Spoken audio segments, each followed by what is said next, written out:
era ndowooza ku live twamalako eddakiika nga 3 omukyala n'akomawo Mama Fiina Mama Fiina bw'akomawo n'agamba lwaki nabagamba ku lw'omukaaga okuzzaako live ne mugaana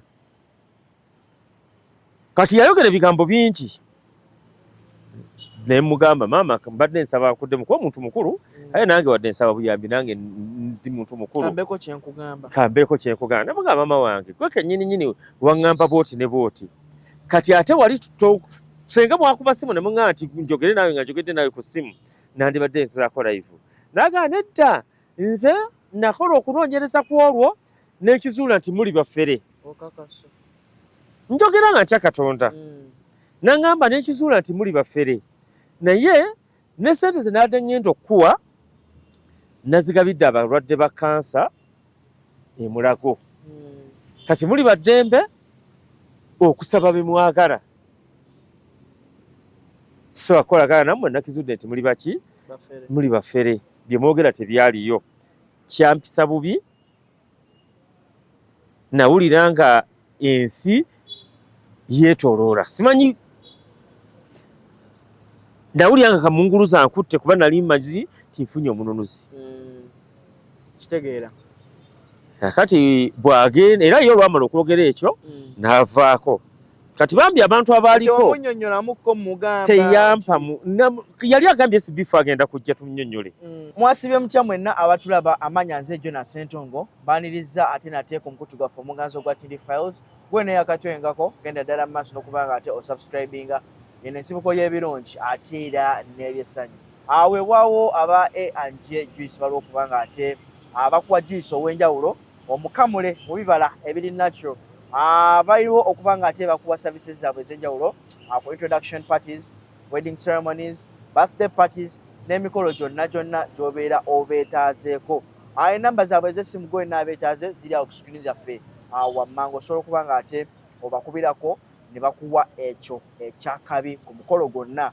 bw'obeera oyagala bakuwe nga ate bakolera services zaabwe kale olunaku olwaleero tunoonyeza ku mwami abangi gomumanyi nga mukadde wange lyerinnya lyakozesa ku TikTok agendera ddala maaso n'okubanga ate akola live ez'enjawulo nga asaba obuyambi bwammwe mu ngeri y'okubanga ate mumuteerako kasimbi weewaawo bangi bazze nga ate bamuvuma ebigambo bingi ku social media okwo nga emyaka gye we gitasaanye kubanga kikola bino byagendera ddala maaso n'okukola naye nga bino bambi babyogera mu butamanya. This is based on a true story.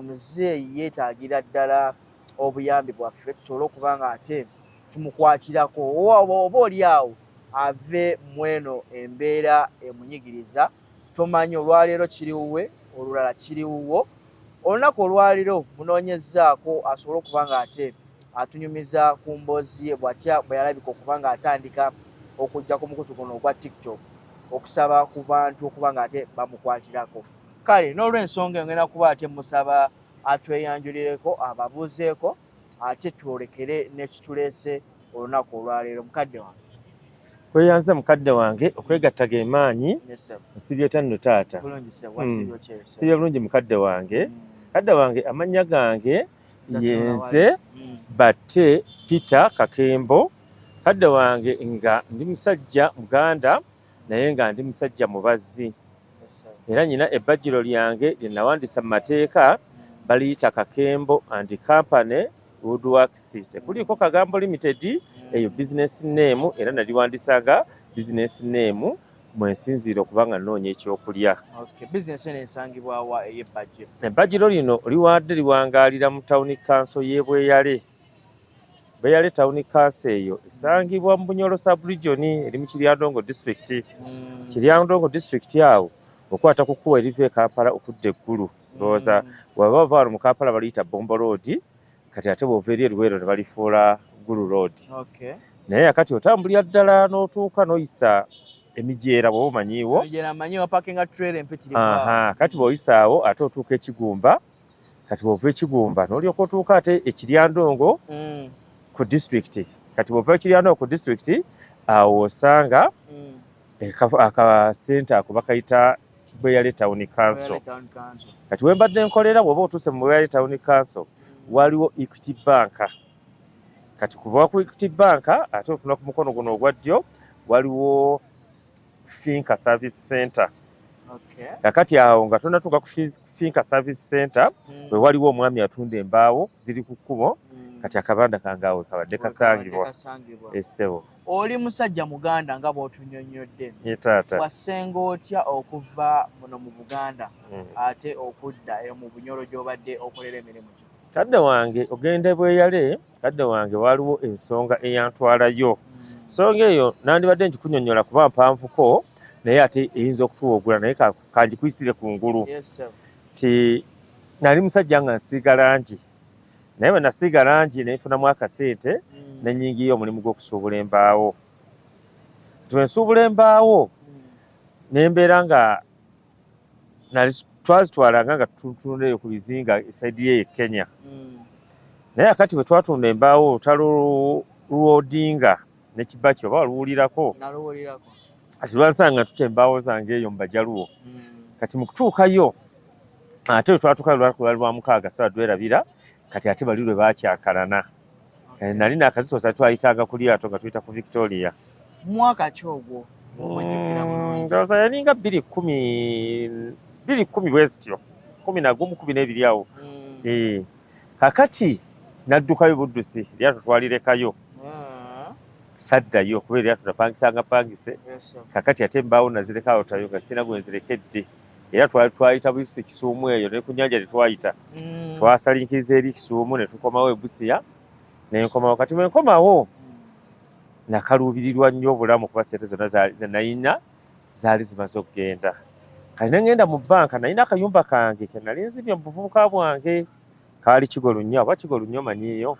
Simanyiiyo sijja kulimba. Naye kati okyamira ku Lwentebe.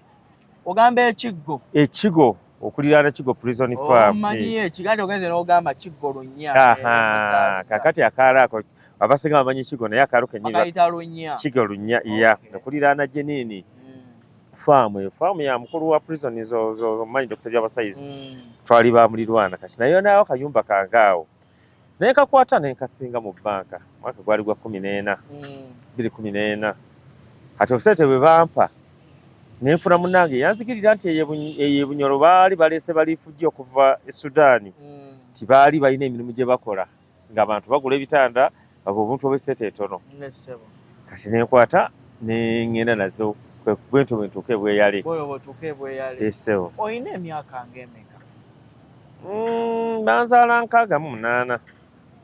1968. 1968. Kambalemu wano ndabe. Omanyi abantu bannange. Atano musanvu. Era amazaalibwa gange gatuuka nga 9 ogw'omwenda. Omwezi gumu okuva kati. Weewaawo. Tujja kuba tukujagulizaako era wamu naffe. Ese mukadde wange. Oyinayo ku mukyala? Mukyala muyina. Mukyali mwenna? Mukyala wange yasooka yanfaako. Nga kibi nnyo. Ate ne nfuna omulala. Kati omulala gwe nnyina mbeera naye. Yasooka yafaaki? Yafuna okutawaanyizibwa. Yafuna obulwadde, yafa bulwadde naye nga yafa. Omulala ye waali? Mulala waali. Mumaze ebbanga ki nga muli mu? Tuludde naye tusukka mu myaka 10. Mulinayo ku baana? Tulina abaana. Bameka? 3. Baana 3. Abaana bo bali mu myaka ng'emeka? Abo ono bato. Nyina abalala abakulu. Naye kati oli yasooka. Bo bakulu ddala. Naye kati abo ono bato. Omuto omu ali mu kya 7 bw'atyo. Abalala bato ddala. Oyinayo okuba eŋŋanda oboolyawo nti baganda bo bannyoko abantu? Nyina ekika. Nyina baganda bange. Kiri muno? Era ffenna tuli wano mu Kampala. Kati ebyenkwatagana byo biri bitya? Mukwatagana bulungi nabo? Tukwatagana bulungi n'abaganda bange. Bo mu kaseera kano bavuddeyo kubanga nabo bakwasizaako? Ekyo kibuuzo buli muntu kyambuuza. Ekibuuzo ekyo kituufu tuli ba Luganda. Kati ffenna tetwesobola. Era buli muntu atawaana lulwe. Mwe tuli naye tetukola ki? tetwesobola buli muntu atambula lumagezaako kubanga alaba nti afuna wawaganyiza wabeera kunoonya kyakulya naye nga tewali asobola gamba nti ono ayambe munne. Omukyala ye mukyabeera mwembi? Mukyala tubeera ffenna mu mbeera yonna. Ye waali yagumirawo. Kaakati abantu bangi bakulabye ku TikTok kuno ng'okola live ez'enjawulo ng'ogezaako kubanga bambi osaba obuyambi abantu bakwasizeeko bakuwe ka ssente osobole okuba nga naawe obeerawo ng'omuntu. Ensonga eno etandika etya, wavako ki? Mukadde wange, ensonga eno etandika bweti nti nga tuvudde mu COVID nabi nga obulamu bukalubye kuba nali nkola NGOs ne ziba nga zaggalawo. Nali nsingira ddala okubeera nga nkolera ekitongole kye bayita Save the Children. Ng'obakolera ki? Nga mbabajjira furniture. Babagala furniture gwe bagaba kuba ba Save the Children baali bayamba nnyo balifugi. Kati nga bakola centers balinayo eyo mu refugee camp bakolaga clusters. Kati buli cluster nga bateekamu project oyayambira abayusi abaana abato. Kakati ng'ogenda n'obabajjira obutebe n'okola ebintu bwe bityo mu cluster eyo mu centers bakolanga. Kakati ate ne bano balifujja abamu nga babayamba ne babazimbira obuyumba ne babeera nga basobola obw'okusulamu obwo bw'abalifujji. Naye nga basobola okugamba tugenda kuzimba tunoonyeza emiti n'obasappulayinga emiti. Naye nga si gw'ozimba bo supplying emiti ne bafuna ababazimba balifujje bennyini ne beezimbira bagenda osula. Naye nga yo Save the Children yaba supportinganga ng'ebawa naye ng'ate yo ffe tulina okusapulayinga kati oluvannyuma ne okuddiza ssente. Naye akati awo ate COVID bwe yajja project eyo nekola ki neeyimirira neesasika era yasasikira ddala nakati bannaba kudda mu Kiryandongo. Gwali mwaka ki ogwo gwa COVID? Kuba COVID yalimu eyatandikira ddala bo bayimirirawo ddala olwasooka era ne batuyimiriza ate bo engeri gye baali bazungu bo baafaayo nnyo kubeera ekitongole kyayimirirawo. COVID yasookera ddala paka eyasembayo ne baba nga batuyimiriza nga tebakyaddamu kutuwa contract. Okwatagana otya n'abantu bano aba Save the Youth? Save the Children waliwo omukyala bambi bamuyitanga Rose ye yalinga manager oba ye yalinga omukulu siyinza kugamba kiti kye yalimu naye yabeeranga awo nakadooti nga waliwo ofisi zaabwe. Omukyala oyo yajjanga anoonya omuntu asobola obasappulayinga kuba kyewo ng'ekitongole kyali kyagala omuntu alina bizinesi empandiise mu mateeka nti bw'osappulayinga bakuwa ceeke. Kati ceeke ng'erina okuba nga eri mu mannyago ate nga ekitongole ekyo basobola okuba nga bakuggyako omusolo kuba walinanga okubeera n'akawunti mu bbanka. Kati nensangibwa nti nalina omukisa nti bizinesi yange nali ngiwandiisizza ng'erina akawunti mu trust bank. Kasente ko bakuwanga akeegasa? Ye baali basasula naye ng'era kisinziira ku ekyo ky'oba okoze eki ky'oba otaddeyo. Basasula ate engeri gye baba nti balwisaamu bakuteekerangamu banka charges zonna ate kati engeri ffe gye twali nga ka bizinesi kali katono nga n'omusolo we bagukuweera ogwa revenue be bagusalanga ne bagubanga bakusasula kati gwe nga bakuwa sente zo naye nga ziri eza revenue bazitoppingako. Kati njagala okumanya ekitongole kino kyasasika obulamu bwo bwakyuka nnyo era nali ebbanja ebizibu byange abo bikola ki bitandikira. Nagenda ewa Manerenda omu ne musaba akasente ndowooza gwali 22 nga guggwako mwezi nga gwa 7 gwa 8 namusaba $7,000 neyiwolayo $7,000. Kati $7,000 nga njagala kutandika kukola obuntu bwange nteeke ku display sobole okuba nga ntunda ebibajje ndi musajja mubazi kati nga mbajjamu ebitanda ne nteeka ku display ne ntunda. Akati era natandika okukola ebitanda nga mbiteekako naye nga bw'omanyi nti guli omwaka ogwa COVID twali tetukola nga olina amabanja bootyo kati bakasitoma ne batandika okuba nga bajja. Kati abantu abo nali namusasula bubi engeri gye nali nzeewoze ate nga nyina ebizibu saazizaayo mu budde. kati ku mitwalo 7 nali nsasuddeko emitwalo 2 gokka ngasigadde amanje emitwalo 5 n'amagoba kwaliko amagoba z'amagoba nazimuwanga kuba kiwali tukkiriziganyisa sente z'amanerende emirundi egisinga baagala nnyo amagoba g'osooka obbawo era basobola okugumiikiriza ne bwe giba myaka 10 singa oba ng'otwala ki amagoba kati ez'amagoba zonna zimuwanga okutuuka awo kati nali nsasuddeko emitwalo kuziriza eyampola naye nsasuddeko emitwalo ameka 2 nga naye amagoba gali ag'emabega nali nga muwa olwo gaali ga ssente mmeka basaba mitwalo 7 buli mwezi emitwalo 7 buli mwezi ku mitwalo 7 era obataya kuba emitwalo 10 otopingako mutwalo buli mwezi naye gy'omusanvu nasobolanga okukola ki okugimuwa giri egy'emyezi egy'emabega ekitegeeza oba olina omuwanga ssente naye nga ssente ezo we ziba nga tezinnaggwayo olina okuba nga omuteeramu gw'omusanvu kaakati buli mitwalo 10 oteekako mutwalo buli mwezi nga buli mwezi otasula emitwalo 11 emitwalo yakuwa emitwalo yampa emitwalo 7 kaakati nga buli mwezi okuggwako zizaala emitwalo 7 kitegeerekesa bulungi naye akati gwe oba okyazaagala gwe sigaza zino 7 omusanvu gwabwe gukole ki gwogubawe kuba bw'oba togumuwadde ate nazo azibalanga zaakuwoze zidda ku mwezi guli omulala bannange no bizinensi bakola ssente naye ate nga batuyamba fe abanaku batuyamba kati gwe wasobola okugyamu ekikulu oba ekyamakulu saasobola nti kakati mbadde nkunnyonnyola ti kakati nfuna ekizibu ekintuusa kubeera nga nzijja wano nkifuna mwaka gwa 2023 sente zina zeewola 22 nga ziggwako nga guggwako awo mugamu gw'omwenda kakati ntambula mwamuze gwalinga gwa 7 omwaka gwa 2023 ne bajja omukyala oyo ye maama w'ebizibu bino ebyantuusa wano kati wendi nti omukyala yajja ku workshop yange n'asanga akatanda kaali kaddaaboddeeka kano akamadaala naye nga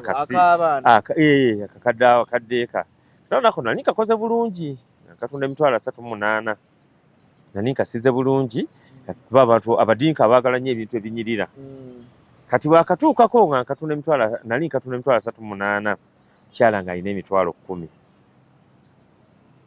kati omukyala nnemerako aŋŋamba mukadde wange nnyamba nyina emitwalo emeka 10 mugamba mukadde wange so akuwa katanda ku sente mmeka ku mitwalo 10 kati omukyala anneetayirira kumpi eddakiika nga 3 akwata mu nsawo ye yalina ensawo ya handbag gye yali atadde wano mu nkwawa naye nga mukyala mukulu kati najjayo ekifaananyi kyojja ekifaananyi kyali kya musajja nga yali wa poliisi ng'ayambadde yunifoomu ya poliisi eya kaki nga ko n'omuyondo wano naŋŋamba ekifaananyi kino kyolaba nti ono yali baze naye yafa naye yandeka mu kayumba nga kafunda kali eyo kiryandongo kati abaana ate nandeka n'abaana nga bangi ruumu eri emu ate nga nyina abaana bangi kati ekiro bwe mba neebasa abaana mbalinnya oluusi kubasamba kubabuuka kati y'ensonga lwaki mbadde njagala onnyamba onguze kuba esente zino onguze akatanda ako kaddaaboddeeka butuufu kyampitirirako nawulira ennaku naye ng'ate emitwalo 10 gyali tesobola kutwala kitanda kakati wenfunira ekisa kuba abantu awo kiki ekyasinga ddala okundeetera ekisa nalina mukulu wange yali wa LDU yabeeranga awo mu Kitebi oba mu Kitebi omanyiiwo Kitebi ku Lwentebe Kitebi wano Ennyana ng'ewankulukuku ng'ewankulukuku awo fe we twakulira nze we nakulira n'oyo mukulu wange kati mukulu wange oyo n'ayingira oba LDU be basooka ddala okuyingira mu LDU kati bagenda bakyusa ne babayingizaako mu magye ne babagyayo paka okukakana nga babasibizza mu poliisi kati mukulu wange oyo yabeeramu nnyo mu poliisi era abantu b'Ekitebi awo bwe mwogerako bamuyita Luberenga oba Luubi tewali atamumanyi yakolera ddala omulimu gwe n'obwesimbu ate n'amazima kati bambi twali tuguze naye yerunnya najja atufaako 2014 kati bwe yafa ekitongole kya poliisi kyatuyamba kyatwala kyamuwa sanduuke mwe baamuziika ne batwala omulambo Essingo gye twamuziika. Abapoliisi poliisi yatuwa byonna akawunga naki naye we baakoma. Jjukira musajja wattu yaleka abaana okusoma we kwakola ki era na buli kati tebaddamu kufuna kantu konna n'akaseera ke baga nti poliisi esasula kubanga oba ye gye yali wa LD oba gye kyali kiki tetulina ke twajjayo kuba nze mukulu yali afuna akasente ka buli mwezi yali akafuna naye kasa yafa awo we byakoma. Kati omukyalo ono bwandaga ekifaananyi ekyo nga bba yali wa poliisi kyankwatako nnyo nalabira ddala ekifaananyi kya mukulu wange nange abaana ba mukulu wange embeera gye bakola ki gye baayitamu okukula. Kati nimusaasira namugaba ssente ezo emitwalo 10 z'oyina zireete tugulemu embaawo wano okusibira akatanda k'osobola okuba ng'ojja kusuzaako abaana. kitegeera wakimukoleranga muzadde nali nkimukoleranga sigenda mujjako ssente za leba wabula agule embaawo kuba nali sirina busobozi sobola muwa kitanda ku mitwalo 10 ate nga kitanda ekyo okukisiiga kitwala ebintu bingi ennaku zino okukisiiga okunyirira naye nze nali njagadde okugatta ekitanda afune ekitanda kwasobola okusuza abaana. Kati bwe mugamba kuleeta emitwalo 10 egyo anziramu aŋŋamba nedda eka nnyinayo embaawo sente zino sigenda zikuba kandeete embaawo naye mugamba genda olete ebitundu by'embaawo ziba 6x2 ebitundu 10 ziba za 47. Kati nga nkibaze nti ngenda mukolera akatanda kali simple ng'embaawo ezo ngenda kuziyuzaamu ebitundu 2 ngenda biyuzaamu bibeere nga biyunga akatanda wano mu maaso mabega ne mu maaso. Kati embaawo 4 zikola amagulu agayimirira kuba akatanda yali ayagala kaddeeka. Akati ate zino embaawo 4 ezisigadde zibeere nga zikola mu sides luno oba omunda nali nsobola obuyiiya. Kati omukazi mukyala n'agenda mukyala bw'agenda yayisa wiikisi 2 n'akomawo era yalina omukisa kuba era yansangawo ku workshop naye yajja n'ebitundu by'embaawo byali 8 ate nga ze nali musabye 10. Kati ne mugamba embaawo z'olese tezigenda kumala nanga nzize nkimanyi tujja kugula endala. Kati ne mubalira ssente ez'amasiini okugenda okutwala ku masiini ezo zirandako n'okuteekamu ebituli bino ebya joint sebo. Kati zonna ne mubalira emitwalo 4,12 era yazikwata n'azimpa essebo mitwalo 4,12 otyo omukyala n'agenda ne ntwala embaawo ne baziranda ne nzijjayo naye mu kuzikomyawo ku workshop saakigattirawo ekitanda. Kati bwayitawo wiikisi endala nga 2 olwo yajja mu gwa 7 ogw'omunaana nga gutandika ennaku z'omwezi awo wakati we10 ne 12 mukyala wajjira n'aŋŋamba mukadde wange ekitanda okimaze mugamba mukadde wange ekitanda mbadde sinnakola ki sinnakimala n'aŋŋamba nga bwe nakunnyonnyola nti nyina ebizibu ne transport yandeeta eno simuyina. Kati eno bweyale okuva ekiryandongo gy'ava okutuuka ne bweyale waweramu mayirozi ndowooza nga 8. N'aŋŋamba naye nyina mutabani wange alina akasomero wano emmotoka enki ebadde egenda kunona musenyu owaffe mbadde njagala ntwalira ekitanda ekyo. Namugamba kirungi embaawo baamala oziranda nali ninaku byenkola ne mbiyimiriza n'atuulaawo ne muwa akatebe ne nzigyayo embaawo naye ngatta ekitanda kye. Yaviirawo ddala kawungeezi yaleka nti maze okigatta kati nga kisigadde kusiigako birangi asobole okukitwala. Kujjukira nali sigenda kisiiga kunyirira nga kiri kye yali ayeegomba kuba nze nali nkola kitanda kujja baana wansi. Ne mugamba komawo enkya ssaawa 4 ojja kusanga mmaze okukisiiga. Era nange nakeera ku makya ntandika okukisiiga era ssaawa 4 zaamusanga atuuse yasanga nange naatera okumaliriza. Kati n'aŋŋamba ekitanda nga tekinyiridde kufaanana kiri.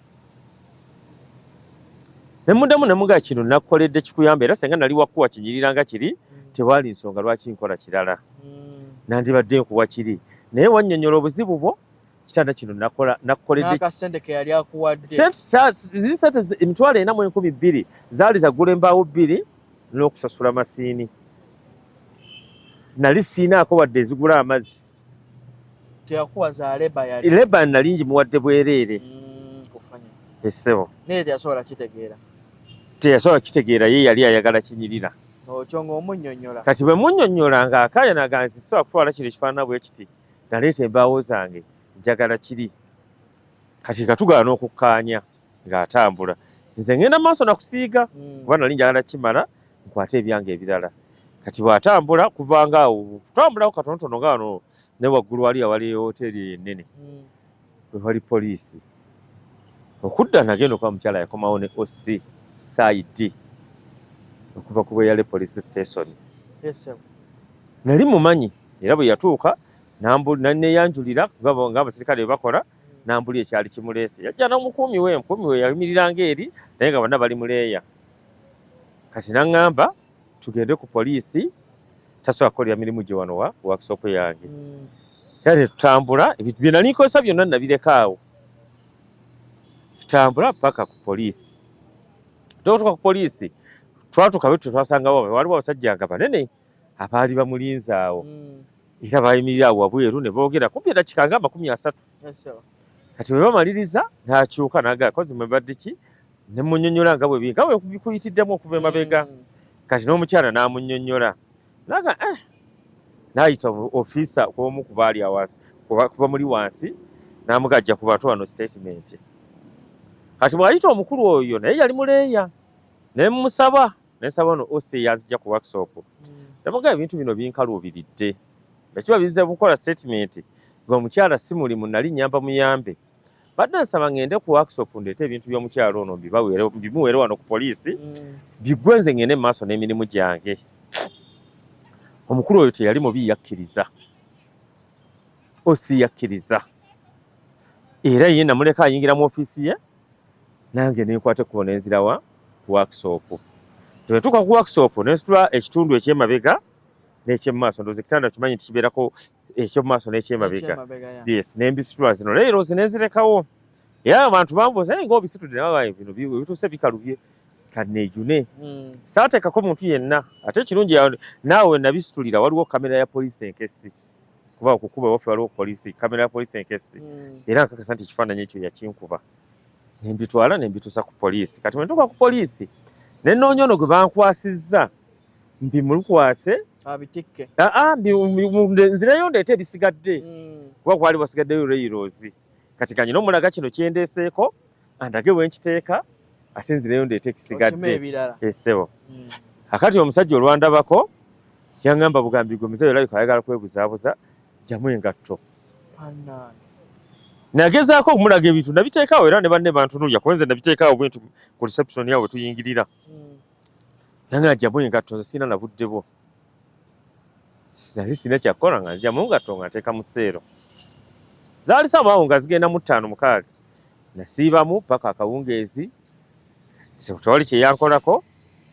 Ku makya yakeera nnyo saawa zagenda okuwera 2 ng'atuuse. Nampita ne ngenda mu ofiisi ye n'azijjako statement. Bamala okunzijjako statement waliwo n'abasiba abalala baali bamaze okuteekateeka nateeka kabangali ya poliisi. Nga baboolekerezaawa Kiryandongo mu prison.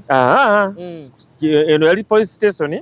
Kati Kiryandongo wali CPS poliisi enkulu. Poliisi enkulu. Kati n'antwala ku CPS Kiryandongo nasulawo olunaku lumu enkeera nagezaako nnyo okunoonya OC side we Kiryandongo. Naye buli muserikale gwe nabuuza nga yaŋŋambanga kimu nti gwe fayiro baagimaze ne bw'omulaba tagenda kuyamba. Ne bw'omulaba tagenda kuyamba bagenda kutwala mu kooti. Fayiro gwe waze kusulawo obusuzi wano kutwala mu kooti. Era enkeera twakeera ku makya ne bantwala mu kooti. Yeseba. bakutwala mu kooti olwo bakuvunaana musango anti nga oluntuuka mu kooti y'e Kiryandongo eri Chief Magistrate Court naye eriko abalamuzi babiri tulinako grade 1 ne chief ne bantwala mu maaso ga chief era chief yansomera omusango kuba bwe bakutuusa mu kooti bakusomera omusango era bagunsomera mu lulimi Luganda lwentegeera obulungi bansomera omusango nti erinnya ly'abatete baaliteekako ku fayiro baateekako Kakembo Peter obuvunaanibwa omusango gw'okkumpanya embaawo 8 ne siringi 4,200. Musango nagwegaana nabagasaazi kumpanya. Kati omukyalo ono yali aloopa omusango yagamba nti wakumpanya embaawo ze n'essente ze yali akuwadde. N'essente ze yali ampadde. Ng'olwo kikyagezaako otegeeza? Siyinza kumanya era n'essaawa zino simanyi ki ekyali kigendererwa kuba gwe musango ogwansomera mu kkooti. Naye nga jjukira nti bansomera omusango gw'okumpanya ng'ekitanda kitundu kyakyo nakitutte ate ne bw'otuukayo bweyale ku poliisi olwaleero weebiri ku bizibiti.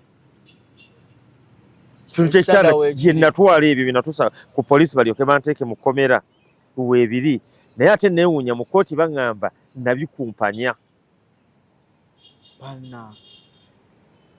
Omusango nagwegaana. Otyo? Kati nensaba okweyimirirwa naye nali mu kkooti naliwo nzekka. Kwolwo tebanzikiriza. Mulamuzi yambuuza olina kweyimirira ne mugamba taliiwo. Ne bansindika ku rimandi Ekigumba Prison Farm. Akati wayitawo ennaku 14 twakomawo mu kkooti. Naye omusango gwange baguddusa sipiidi kuba kwolwo twadda mu kkooti nga wese ennaku 14 omukyala yajja era omusango gwatandika okuwulirwa. N'omukyala yajja n'ampaako obujulizi. Kati wamala okumpaako obujulizi ne mubuuza nga bw'omanyi kkooti bwetambula. Kati wamaliriza ne nsaba okweyimirirwa. Omulamuzi teyanzikiriza kunneeyimirira. Kati abantu bange baatuuka obudde bugenze basanga kkooti etudde. Kati bwe bajja eri mu sseero ya poliisi aleeta omusajja oyo gwegambye yali bulooka atikka mmotoka we Kiryandongo. Omusajja yali mukulu kuba ne mu kkooti bamuwa akatebe n'atuula ku katebe nga tasobola kuyimirira. Akati omusajja omulamuzi amubuuza oyo omumanyi amaze okunyonyola bwe yatikka embaawo amubuuza oba nze yali ammanyi. Omusajja agamba nze omusajja oyo sikola ki simumanyi. Kati omulamuzi n'ateeka ekalamu wansi n'atunuulira omusajja n'antunuulira n'ambuuza olina ky'omubuuza. Abuuza nze kuba yalina bujulizi bw'asoose okuwa eri emabega nange byayogedde olina ky'omubuuza. Mu butuufu nali sirina kye nsobola mmubuuza kuba yali tammanyi nga nange simumanyi. Era obujulizi bwe bwakoma era abantu bange ne baddamu ne basaba okweyimirira era omulamuzi n'agaana. Olwo tuli mu bbanga ki? Olwo tugenze mu mwezi kuba nnaku 14 nnaku 14. Guba mwezi. Tuli mu gwa 9 kuba gwali gwa 8 otuyingidde mu gwa 9. Akati bw'agaana era bannange bano bandeetera banyewe abazze okulaba abasibe emmere bagitusanze eno mu sseero. Kati bakoma mbaga bannange mbeegayiridde nga ndaaja nalina ebintu byange twali twetegekera sizoni. Ebintu byange nali mbaze jjukira nali neewola ssente taddemu ebibajje byange biri mu workshop ate nabirekawo nga siwaggale. Kuba bantwala butwazi ng'agenza okwogerako ku poliisi tebampa na mukisa kuggalawo. Kati ndaba ennaku zigenda neegayirira bannange nkaaba amaziga mbaga mukole eki munnyambe mugende mutuuke ew'omulamuzi. Kati batuuka ew'omulamuzi omulamuzi abagamba nze sisobola kuwa musajja ono kweyimirira kuba ssente zigenda okweyimirira ziriza kuba 50,000 ate nga musobola ozikwata ne muwa omukyala ekitanda kuba ensonga gye ndaba ya kitanda. Kati lwaki munoonya kweyimirira lwaki temukwata lwaki temukwata kitanda ne mukiwa omukyala. Kati nabo ekyokweyimirira ne bakikola ki ne bakivaako ne badda ebweyale. Jjukira mu kkooti baaganye okunneeyimirira kati bagenze eri mu kyembaazi gyakibagambira ne badda ebweyale ne bategeka kkooti eddako otugenda eddanga mu gwa 10 awo bajja n'ekitanda nga bakisibidde ddala bulungi. Ekyali ku workshop ekyali ku workshop kiri ku poliisi. Kati bano banoonyanga bw'oyamba obuyambi banoonya ekitanda nti ayagala kitanda baakigula ku mulirwana wange ne bakireeta nga bakisibye. Bakisibye ddala ne bakireeta bo bano baasonda ssente zaabwe ne bagula ekitanda ne bakireeta ku kkooti muve mu kkomera. Baatuuka ku kkooti ssaawa 4 nga bakisibidde ddala kiri ku tukutuku. Baatuukawo ssaawa 4 basanga ffe twayingidde dda mu kkooti. Kkooti bwe yaggwa ne bagenda mu kyembaazi ne bategeeza omulamuzi ekitanda bakoze eki tukireese. N'abagamba mulinde ssaawa zino ndi bize nja balaba nga kkooti ey'okubiri ewedde. Kkooti ey'okubiri yaggwa mu butuufu omulamuzi okumulaba baamulaba ssaawa 12 n'ekitundu ez'akawungeezi ng'agenda mu mmotoka ye. N'agamba nze sirina buzibu na kitanda kyammwe nze sinze njagala ekitanda nannyini kitanda waali mwogere naye. Omukazi n'agamba omulamuzi nti aze nadde nakisiimye dda naye mbadde ninda gwe okirabe. N'agamba ati nze nkyagaza ki? Ekyo omukazi n'abagamba muvuge ekitanda paka awaka. Ne bavuga ekitanda ne bakitwalira ddala paka ey'ewaka ew'omukyala era n'omusajja yakivuga ne bw'oba oyagadde waali ebweyale n'awaka bwe yakitwala amanyiiwo. Naye kkooti eyaddako ate baayongera kuleeta bajulizi. Ku olwo baaleeta mu poliisi oyo yennyini eyanzijjako statement. Kitegeeza nti omusango gwasigala kukola ki? Gukyayimiridde. Era omusirikale naawe obujulizi naate omusajja oyo omusirikale wadde bankola ebyo byonna naye namwagalako ekintu kimu kubeera yayogera kye yawandiika ku fayiro mu maaso ga kkooti. Naye namubuuza nnyo kiki ekyandeetera okunsiba kuba gwe ye yalinga omujulizi ali mu makkati gaki g'omusango. Naye ate omulamuzi yakola kinene nnyo okunnemesa omubuuza. Ono omulamuzi yali mu lukwe luno? Siyinza kumanya, simanyi kyekya njogera nga ntya Katonda, simanyi ki ekyali emabega w'okubeera nti bansiba mu mbeera efaanana bw'etyo. Kuba omulamuzi nabuuza omusajja oyo omusirikale ne mubuuza amala okuwaako obujulizi ne bakuwa obudde omubuuze. Ne mubuuza kiki ekyankwasa okundeeta. Omulamuzi teyakkiriza oli kunziramu n'aŋŋamba oyo si ye muntu omutuufu gwe nalina okubuuza, nali nyina kubuuza eyankwata. Ate kyamukisa mubi tiyankwata tebaamuleeta. Osi yennyini eyanzija ku workshop yange tebaasobola muleeta mu kkooti. Kati ne baŋŋamba ye mujulizi yali asembyeyo ne bampa emikisa 3 okukola okwewozaako kwange. Olwedde ng'ate ekitanda baakitutte dda. Ekitanda kiri wa mukyala. Naye kati kiri ekyo era mu kkooti tewaliwo wadde olunaku n'olumu lwe baayogera ku kitanda. Tajjukira nti mu kkooti tewalinga wano we tuli nti ojja kwogera kitali mu oda eri tugoberera oda za mulamuzi kye bakubuuza kyokola ki? Yalina okuwa olwagaanya olwogera n'okwogera. Ky'oyogera. Era bw'oyogera ky'atayagala akugaana. Kaakati ampa omukisa okwewozaako aŋŋamba nkuwadde emikisa 3. Okusooka ojja kwewozaako osobola okwewozaako ng'osirise, osobola okwewozaako nga tolayidde, osobola okwewozaako ng'olayidde. Nze nalondawo gwa kwewozaako nga ndayidde. Tuddayo kati tukomawo twakomawo mu Novemba 2023 nkola defense yange. Kaakati bampukwasa ekitabo nveeri mu kaguli kuba obeera nga owozaako odda mu kaguli eno ate abakuwako obujulizi gye babeera. Bambuuza ebibuuzo, omuwabi wa gavumenti yambuuza ebibuuzo. Kati bw'amaliriza bwe mmala okuddamu nanga kati obujulizi ebyo biwedde kati kankubuuza ebyange onziremu. Nambuuza ne muddamu. Ono muwabi wa gavumenti. Kati bw'amaliriza omulamuzi naye ambuuza ebibuuzo naye ate ebibuuzo omulamuzi bye yambuuza byankanga nnyo. Byali biki ebibuuzo bye? Omulamuzi yambuuza lwaki nali muzzi wa misango w'olulango. Ate misango ki gye wali ozzi? Era n'aŋŋamba yali yakamala okunsiba okumala omwaka mulamba n'ekitundu omusango nga gufaanagana n'ogwo gwe yali anvunaana. Nakala amaaso ne mubuuza kuba mu kkooti mwabeera mu Kiryandongo district tulina prisons 2. Tulina eyo gye baali bansibiddemu ey'Ekigumba, tulina n'endala bagiyita y'Edyangi. Kati abapolisoni bano abaleeta abasibe babeeramu. Ne mugamba nti abasirikale ba polisoni baabo njagala bakuwa ombuulire wankwasa musirikale kiwano eyansiba era ekibonerezo nakimalirako wa. Yaddamu atyo omulamu. Yasirika. Nga teyajjayo na record ziraga. Era bwe namubuuza ekyo talina kye yaddamu yasirika n'awandiika bibye. Nga mumanyi omulamuzi munnange taddwamu. Era bwe namubuuza ekibuuzo ekyo n'angamba ddayo ku limaandi. Olwo bbanga kiri akusindikidde ku limaandi. Anti bw'omala okuwa defense mukadde wange oba olinda judgment. Nsalawo ya mulamuzi. Oba olinda judgment. Olwo twali mu Novemba nga ggwako. Nampa okuddayo ndowooza zaaliwa mu Desemba awo naye nokusobola azijjukira kuba nanyolwa nnyo. Ne neesonga ti judgment wenetuukira nja kuba Christmas njiriira waka.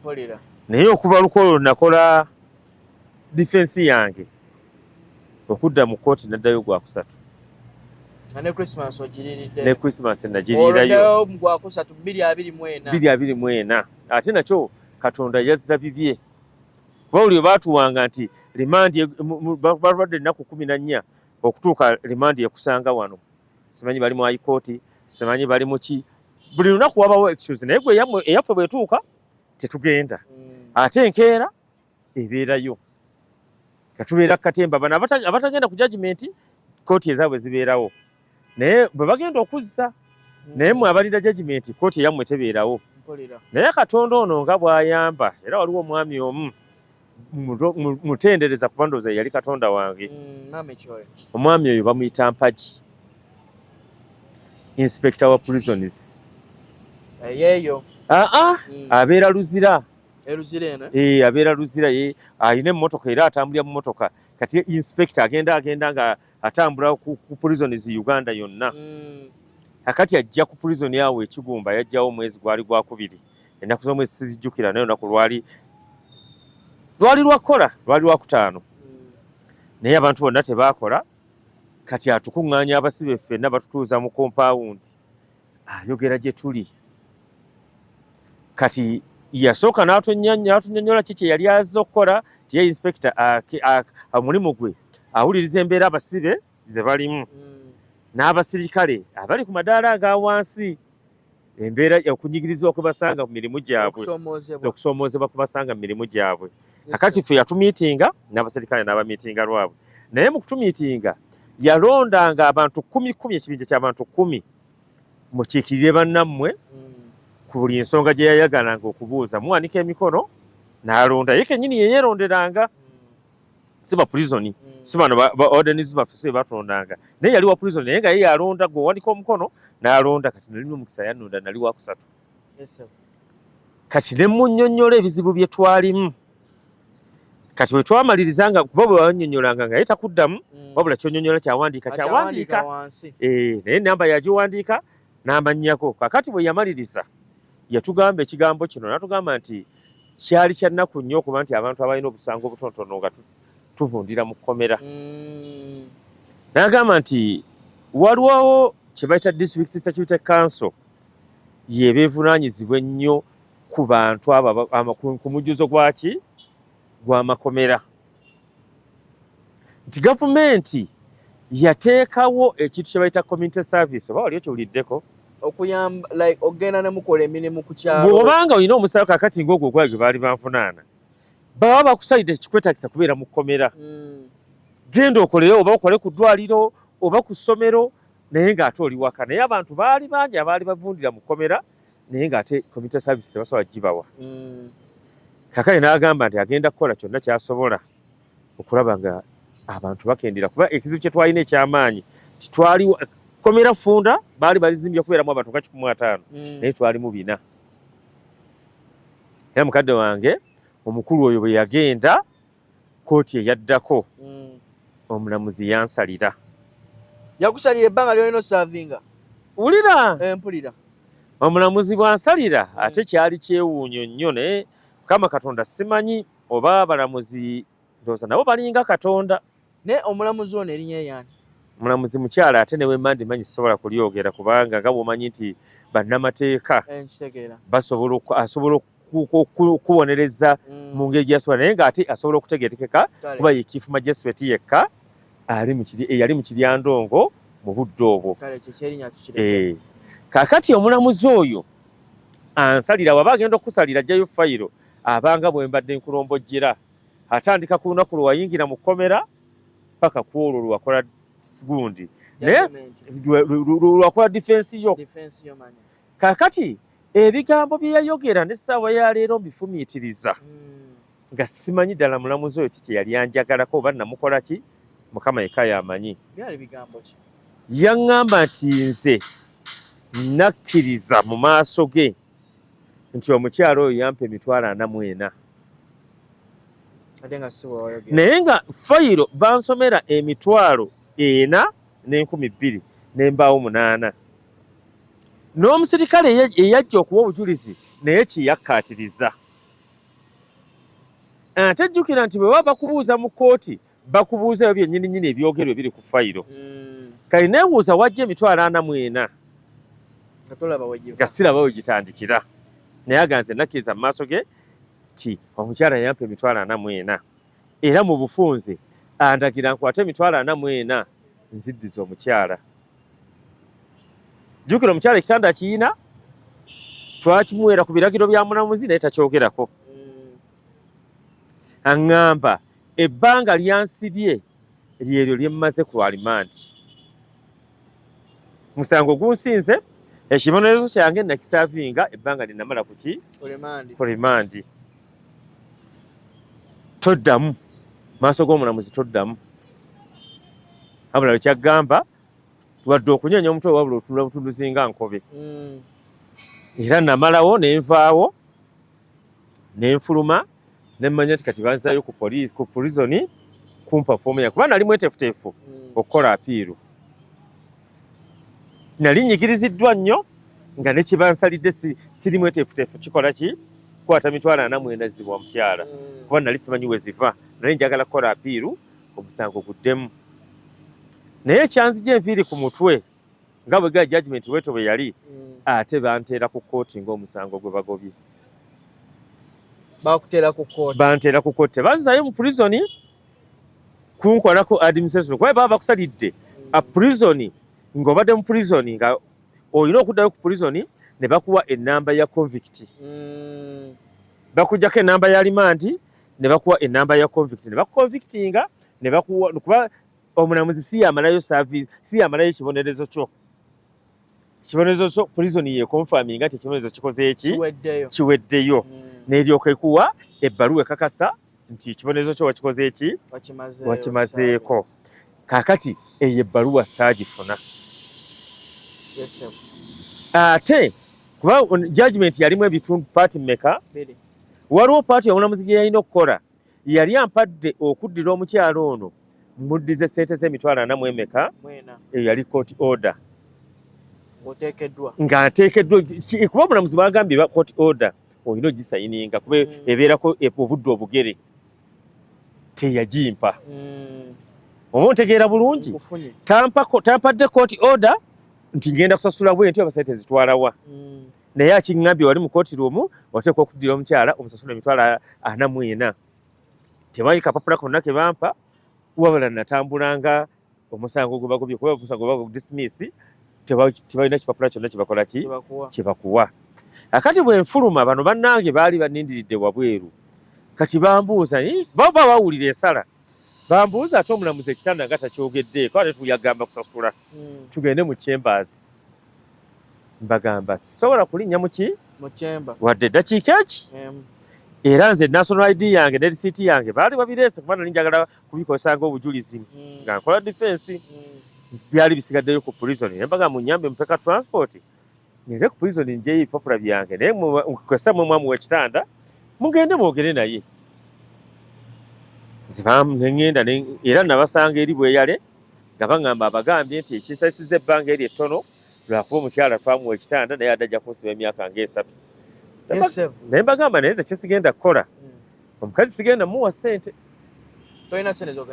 era n'okutuuka essaawa ya leero omukazi yammanja nga mugamba ekigambo eki gwe ddayo mu kooti obagambe nti omusajja yagaana okukola ki okunsasula kubanga ti singa baali bampadde ekipapula kyonna nandibadde nkwata ekkubo ery'amateeka naye ngono omukazi talinamu omutima guli gwe okufumiitiriza kugamba nti nsudde omusajja w'abendi mu bizibu bino byonna nga ye akanya kujja ate kukubanja era yabanja ne balirwana bange bonna kuba ye teyajjanga wange yatuukirira bano abamuwa ekitanda batuuse ekiragiro kya kooti mu nkola abo ne tutabuka ne mbagamba nze waba ayagala ajja wano kuwakusooka mu maanyi sente waba yazireeta wano ajja azibanje wano wavaayo bizinesi wagisanga eri mu mbeera nasanga tewali wadde akantu akamu ng'ebintu byonna byabbibwa okuva ku byuma bye nali nkozesa naye n'embaawo ze nali zitookinze n'ebitanda ebyalimu bye nali nkoze saasangamu kintu nekimu naye ng'ate mu kugenda okuntwala mwalimu enzigi naye n'enzigi z'abantu babiri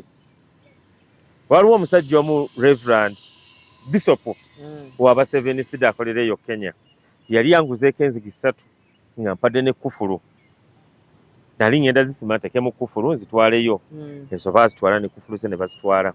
Waliwo omukyalo omu Munyankole yali ampadde milioni 2.5 ng'ayagala enzigi n'ebitanda ng'alina mutabani wagenda kuwasa.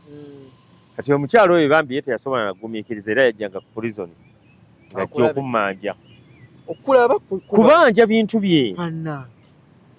Ye teyateeka musango mu kkooti. Ye teyateeka musango mu kkooti wabula yajjanga ku prison kumbuuza bakutaddi onkolera ebintu byange.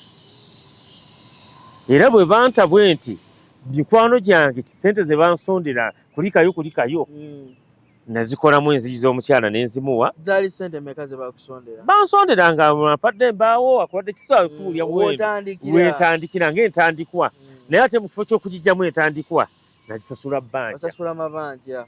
Waliwo omukyalo oyo wambi waliwo n'abadinka baali bammanja nabo ne mbasasula.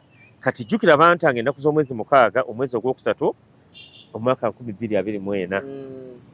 Kati ogenda okumaliriza process eyo omukyala ogenda omumalayo ndooza nga walingana gwa 9 ogenda okumaliriza omusasula. Kati jjukira saafuna mukisa ate gweteekera sizoni.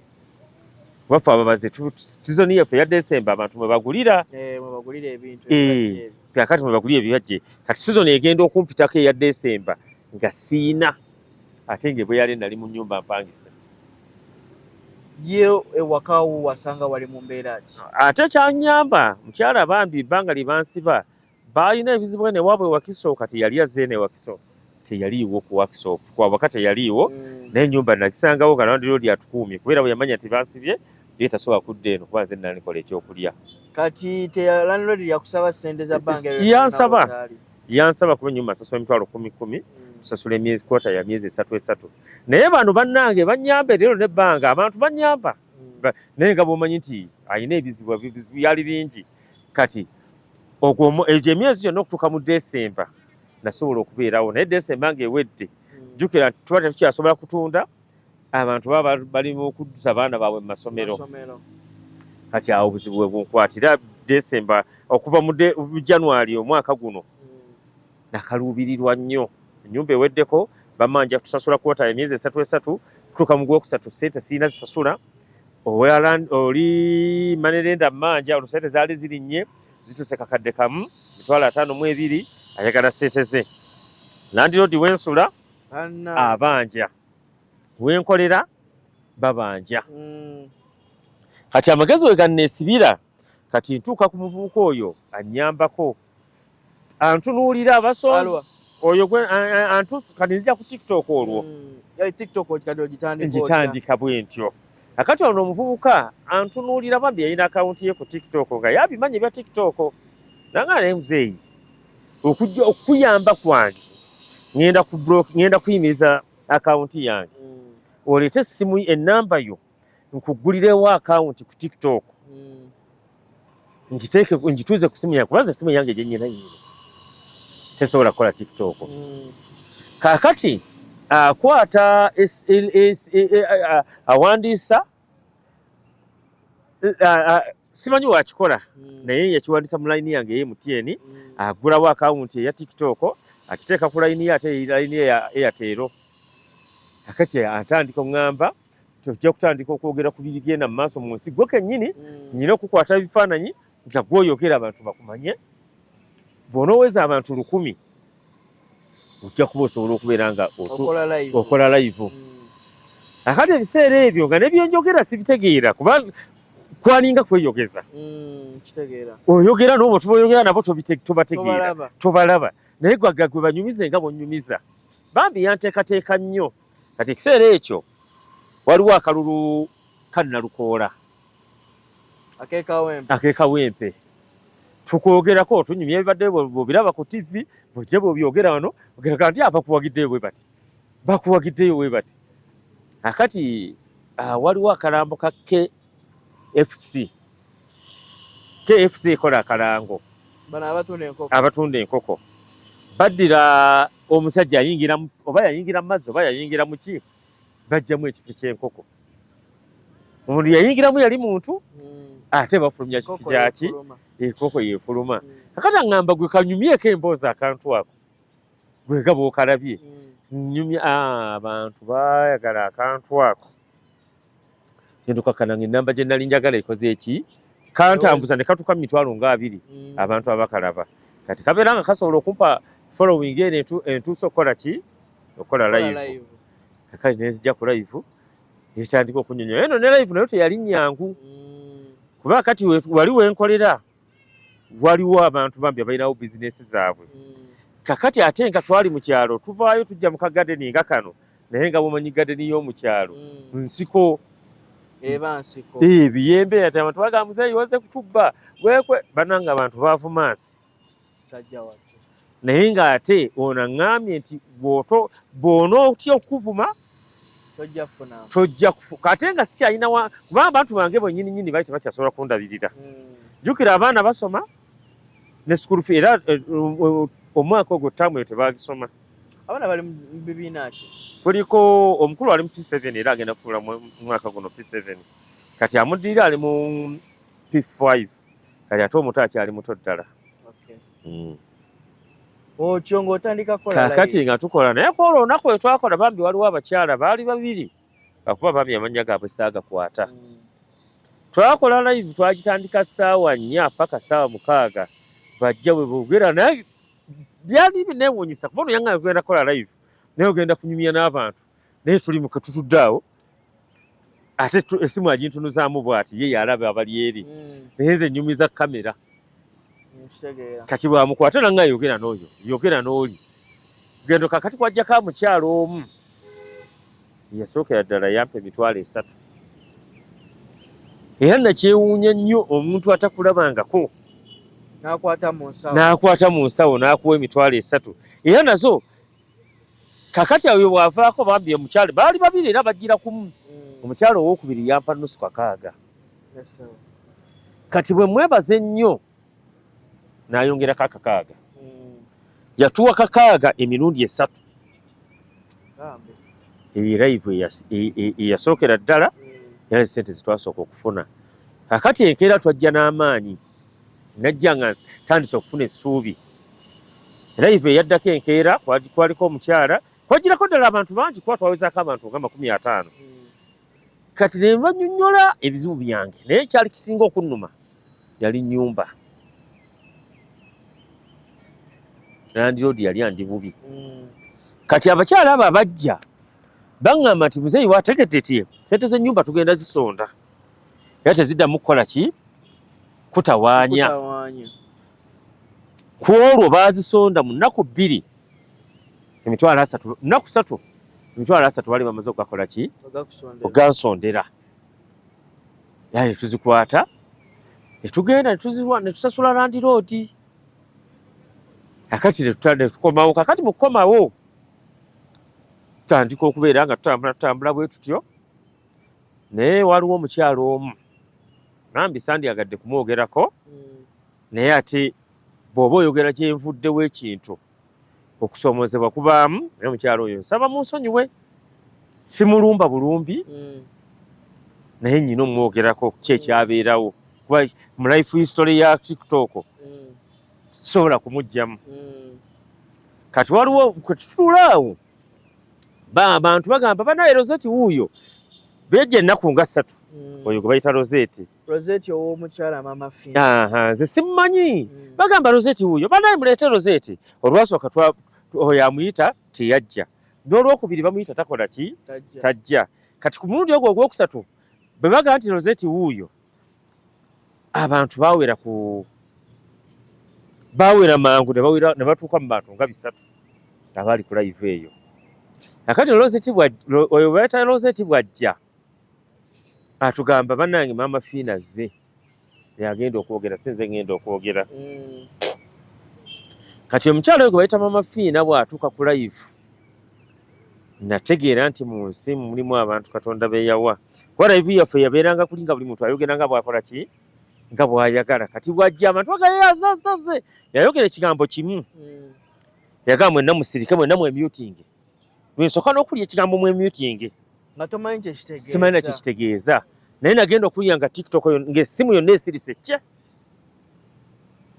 yayogerera eddakiika esukka 10 10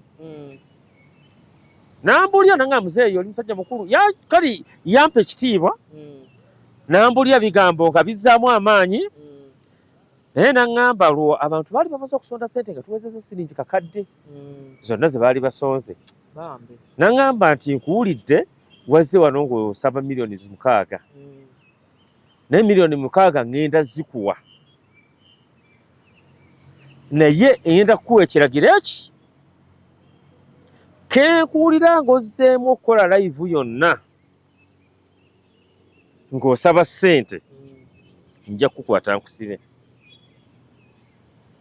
kuba ekizibu kyo kibadde kyakuzzaawo bizinensi gwe wennyininyini wakyayogete nogaa bw'ofuna miliyoni 6 bizinensi ogikola ki ogizzaawo kati emiliyoni eri gyabadde bakuwadde ezo kanzikulekere kuba obadde n'ebizibu naye nze ngenda kuwa miliyoni 6 naye kankubire SB4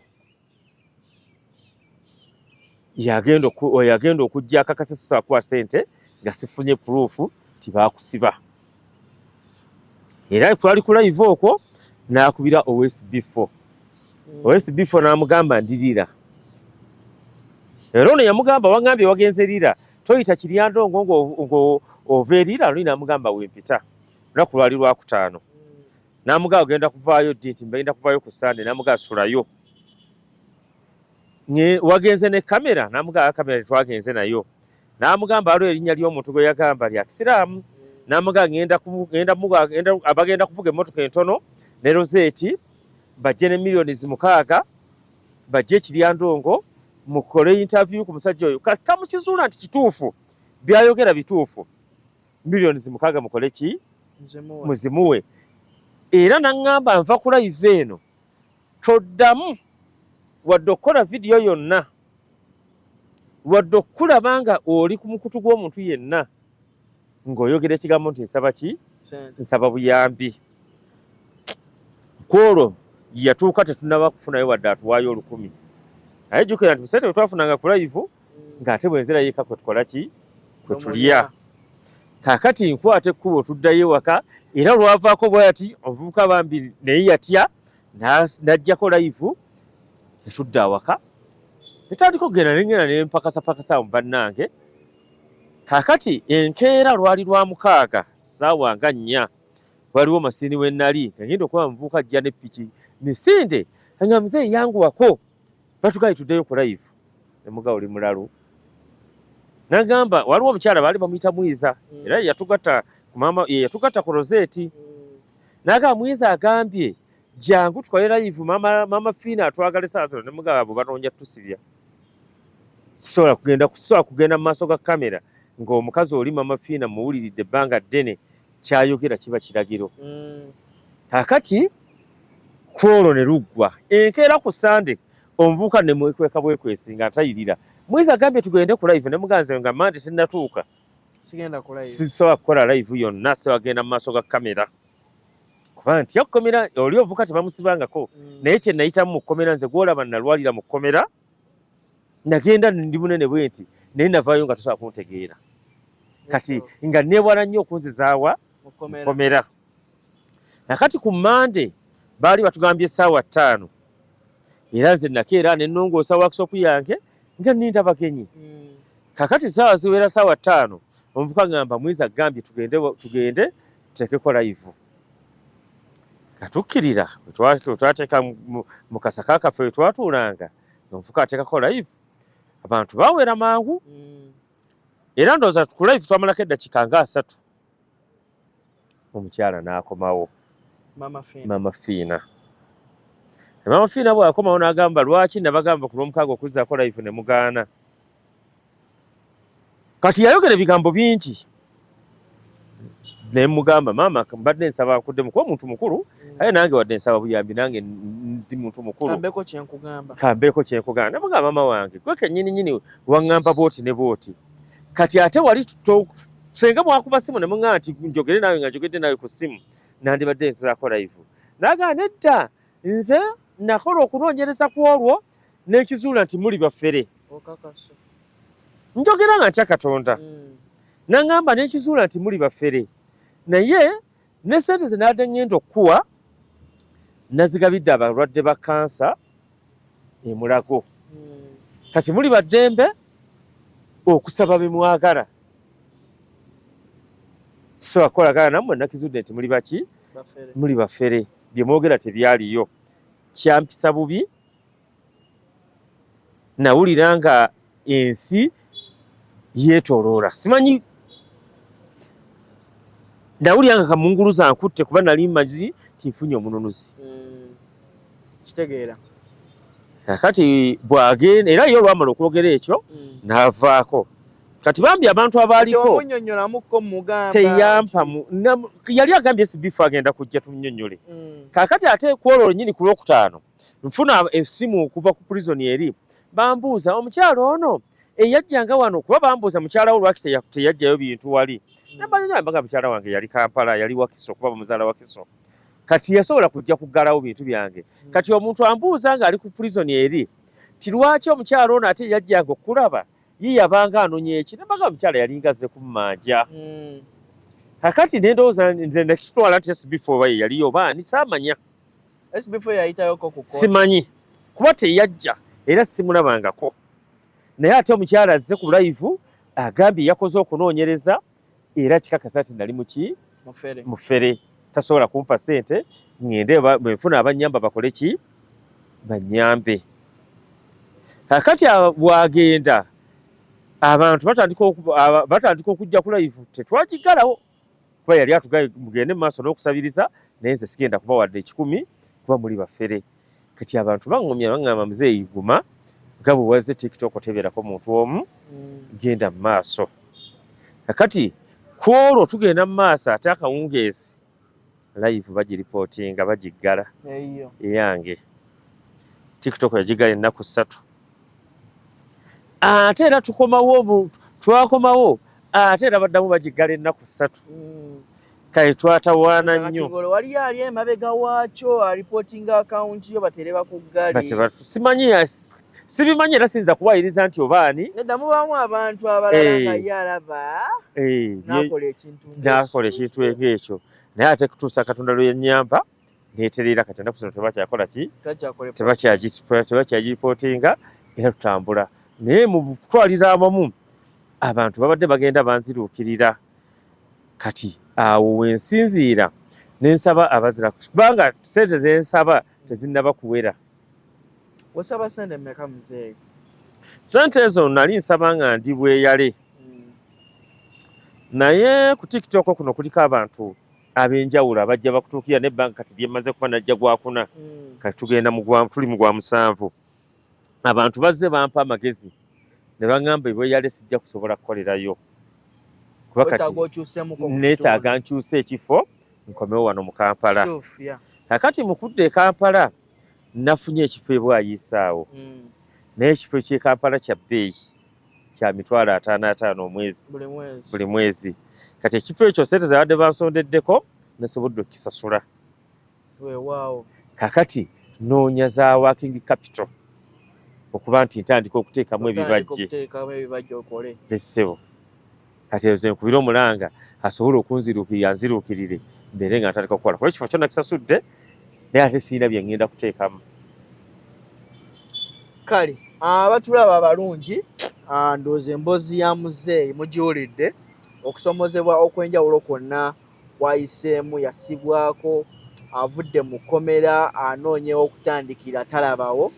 Agendera ddala maaso okuba nga ate akola live ez'enjawulo. Bannayuganda abali mu ggwanga n'abali ebweru w'eggwanga musobole okuba nga ate mumukwasizaako naye afune ekyo ekyokukola. Mwana asobola okuva nga afuna akasente akalabirira famire ye kussa n'okubeezaawo obulamu bwe. Anyways, abantu gye bali bangi abalina obusobozi era nga mu kaseera kano tusaba oyo alina kyonna ky'alina asobola okuba nga ate reaching out. Ndowooza muzeeyi osobola okusoma ennamba ye ey'essimu abantu bano bwe banaaba basobola okuba nga ate bakutuukako in case of anything. Kweyanza mukadde wange weba nnyo badira mukadde wange. Ennamba yange ey'essimu eri mu kasimu kano ya MTN eri 0 7 7 17 49 esembyayo 35. Amannya gange yenze Batte Peter Kakembo. Working Capital gw'osonda ali mu ssente nga mmeka? Omayo baba bayetaaga okumanya mu butuufu kati essaawa zino nga tuggyeko ziri ez'amaze okusasula ali mu bukadde nga 10 kuba nyina okusasulako omusolo gwa revenue nga ntandise n'ebirala n'okubeera nga ntandika okukola kuyimizaawo kawakusopa okulabikako miliyoni nga 10 zokka bwe ziti. Kale ndowooza ali eyo gwe kikutteko ojja kuba ate osobola okureachinga out eri muzeeyo. Kola contribution yo yonna gy'onaaba osobodde. Mwattu abantu babaddeyo ku TikTok nga tebannamanya nsonga nkulu ekuleese kuno ku app okuba nga ate otuukirira abantu basobola okuba nga ate bakwasizaako, naye mu kaseera kano kitegeerekese era nsuubira era nzikiriza ni mukadde wange abantu bajja kubaako n'ekintu oba oli awo akakinike n'aba basobodde okuba nga ate bakwasizaako. Katusabe bakadde bange mwenna bakubira omulanga mukadde wange gy'oli yonna asobola okunziruukirira mukadde wange onziruukirire mbeere nga nzizaawo omulimu kuba ndi musajja mubazzi ate nsobola ddala okubajja. Kale asobola okumpa omulimu ne mbeera nga nkola naye kizibu waliwo tuluzi ze siina kuba ebyuma byange nga bwe gambye bisinga byabbibwa. Kati kyenva olaba nga nsaba buyambi asobola okunnyamba onnyambe ate nange nzirewo nsobole okweyimirizaawo n'abaana bange basobole okusoma.